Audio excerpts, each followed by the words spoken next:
Long before life became loud and hurried, there was a quiet village resting between the gentle hills of northern India.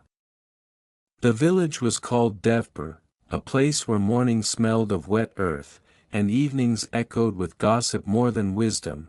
In this village lived a young woman named Mira. She was just 20 years old, slender and soft-spoken, with thoughtful eyes that often looked beyond the fields and dusty roads of her home. While others dreamed only of marriage or survival, Mira carried dreams that had no clear shape, but felt too large to ignore. Mira lived with her grandmother, Amma, in a small mud house with cracked walls and a fragile thatched roof. When the monsoon rains came, water dripped through the ceiling into metal bowls placed carefully on the floor. When summer arrived, heat clung to the walls like fire, yet inside that house lived warmth, of love, sacrifice, and unspoken hope. Alma was old now. Her back was bent with years of labor, her hands trembling even while holding a cup of water. She had raised Mira after her daughter, Mira's mother, had passed away many years earlier. Mira watched Alma closely. She noticed how Alma paused while walking, how her breath grew heavy after simple chores, how her eyes hid worry whenever money was discussed, and every time Mira noticed these things, a quiet determination hardened inside her heart. Devpur was not a cruel village, but it was a curious one. Every morning, women gathered near the village well, pretending to draw water while actually drawing conclusions about each other's lives. By evening, men rested under the old banyan tree, discussing who was succeeding, who was failing, and who dared to dream too big. In Devpur, people knew what you wore, what you earned, and what you talked about, but they rarely knew what you worked for in silence. Mira earned her living as a weaver, using an old wooden loom that once belonged to her mother. The loom creaked loudly as she worked, threads tightening and loosening under her careful hands. Her fabrics were simple, clean, honest cotton cloth. Traders paid little for it. Enough to survive, never enough to grow. Every evening, Mira massaged her aching fingers and looked at Amma sitting quietly in the corner. Is this all life will ever be? Survive, then grow old?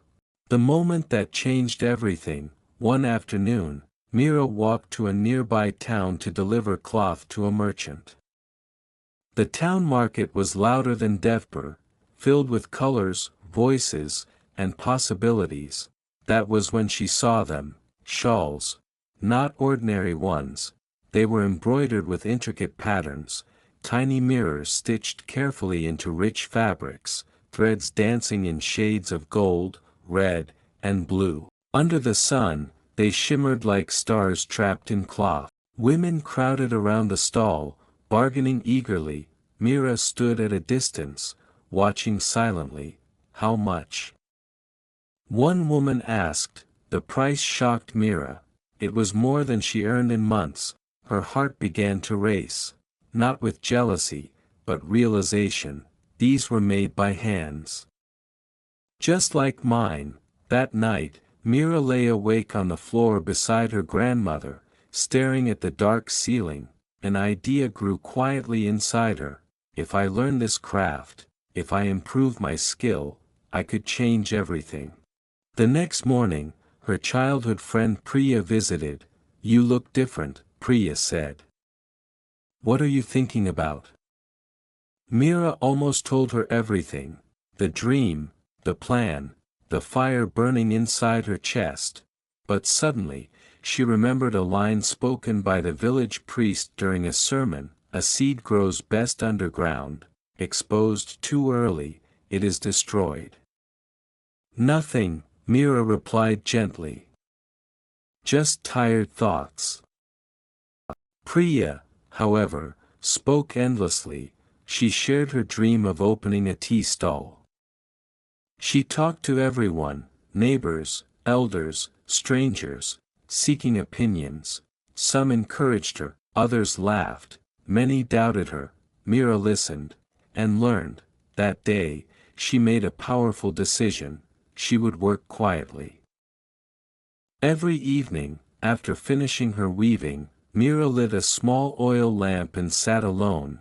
She borrowed old clothes, studied embroidery stitches, and practiced on scraps of cloth.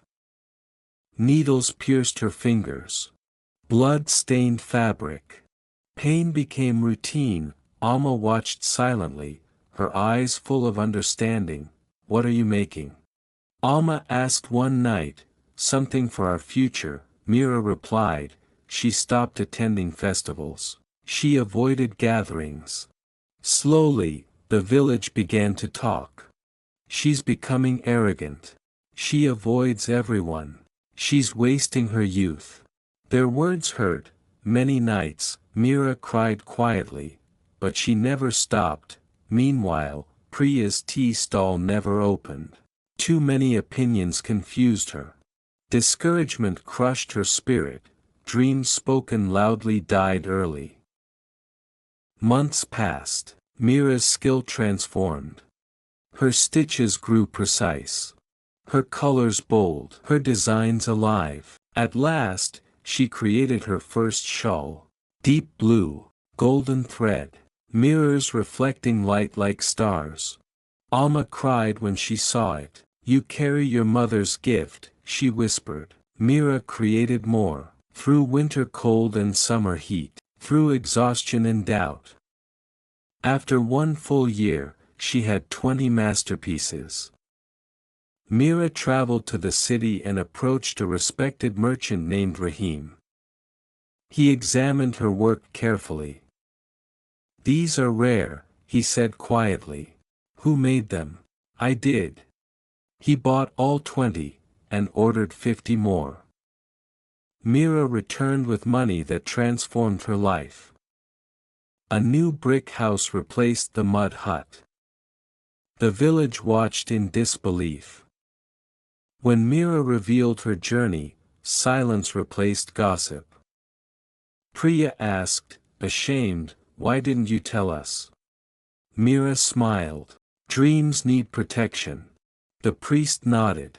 "Work done in silence speaks loudest." Mira trained other women. Her grandmother lived with pride. Devbir learned wisdom. True success grows quietly, and speaks when it's ready.